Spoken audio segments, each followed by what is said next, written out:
is a country with an authentic history that dates back to about 23 centuries before the birth of Christ, and it has often been referred to as the sleeping giant of Asia. But in modern times, it has been awakened with a political upheaval that has shattered her foundations to the breaking point. This is Peiping, or Peking, whichever you prefer to call it. But to the Orthodox Chinaman, it is the Imperial City of old China. Here at the Central Railroad Station, we learn that the first railroad tracks were laid in China in 1876, and they covered a distance of only 12 miles from Shanghai to Wusun. The government was soon obliged to rip out the tracks to appease the superstitious clamor of the people.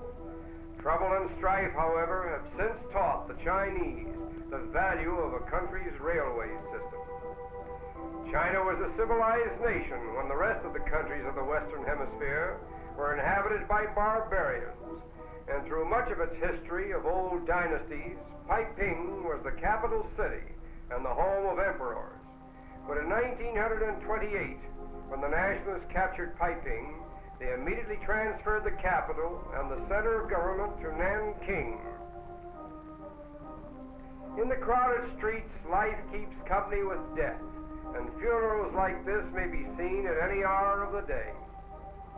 The fact that the Chinese consider death more important than life accounts for the apparent lack of grief at this funeral. The deceased has been provided with paper representations of food, clothes, money, and everything that he is supposed to need in his life beyond the grave. We can understand this philosophy of life and death when we see the pitiful plight of the poorer classes. And it is even more pathetic when we realize that about 1/5 of the world's total population lives in China. The rising generation, however, seems to be of a more hopeful disposition. The street sprinklers are constantly at work, using the same system that was inaugurated here centuries ago. Peiping is actually 4 walled cities, the north or Tartar City, the south or Chinese City, the Imperial City, and this section known as the Forbidden City, which is entered through 4 gates, north, south, east, and west. It was in the Forbidden City and in the parks just outside Peiping that the Ming emperors and the Manchus built many of their grandest palaces and temples. But it was not until after the Boxer Rebellion in 1900 that the foreigners were allowed to enter this hallowed ground. The Temple of Heaven, where the emperor once worshipped, was formerly one of China's most sacred shrines. But changing conditions are dispensing with the austere formalities that were reverently associated with this ancient landmark. Here we are greeted by an old priest who cordially directs us to the altar of heaven, another sacred shrine which is located a short distance from the temple.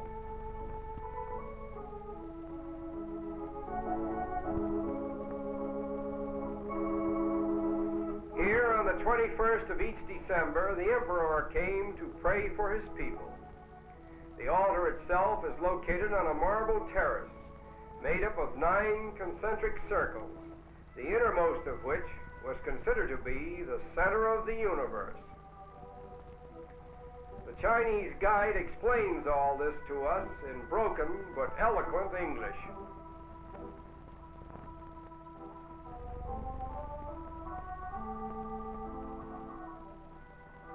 Back in the streets of Peking, we pause for a moment to watch this Chinese barber at work.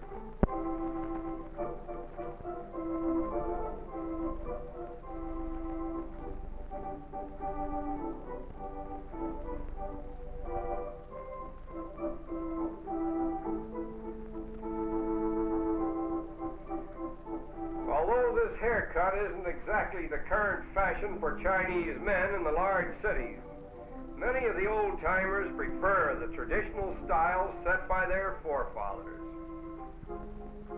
We haven't time for a haircut, so we continue on to the summer palace in the suburbs of Peiping, where the Empress Dowager maintained her residence to avoid the heat of the city.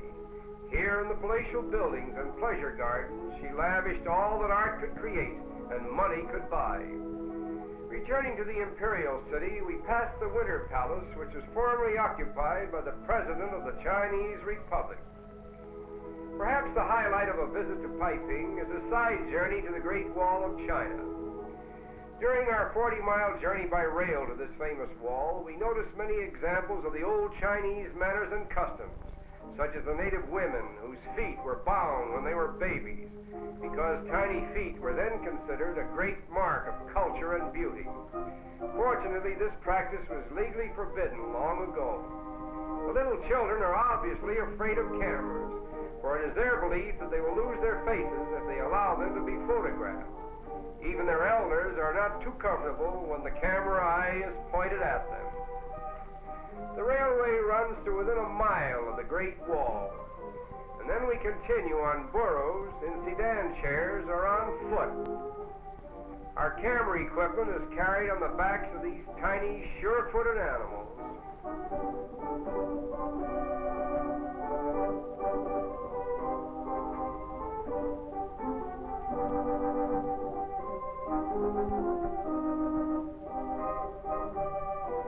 It is a long and tiresome climb, but the thought of seeing one of the 7 wonders of the ancient world urges us on.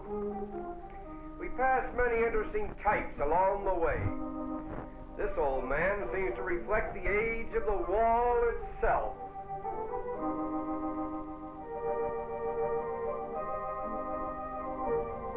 Now at last we come upon one of the greatest achievements ever recorded in the annals of man, the Great Wall of China, stretching like a mighty dragon over the hills and valleys of this ancient land for a distance of nearly 2,000 miles. Construction was begun 300 years before Christ to help in keeping out invaders from Mongolia, and in the 15th century it was extended by 300 miles. The terrific gale of wind which constantly sweeps across the wall makes us marvel all the more that it has so well endured the onslaught of the elements. It seems to parallel the history of China itself, for she too has withstood the ravages of time and the political whims of her people, even though her present problems seem to be more than she can endure. Nevertheless, the history of this ancient country reveals that it has never been conquered through force of arms, although it has been subjected to invasion and civil strife since the beginning of recorded history. Like quicksand, in the end, China seems to absorb all who would change the pattern of her existence.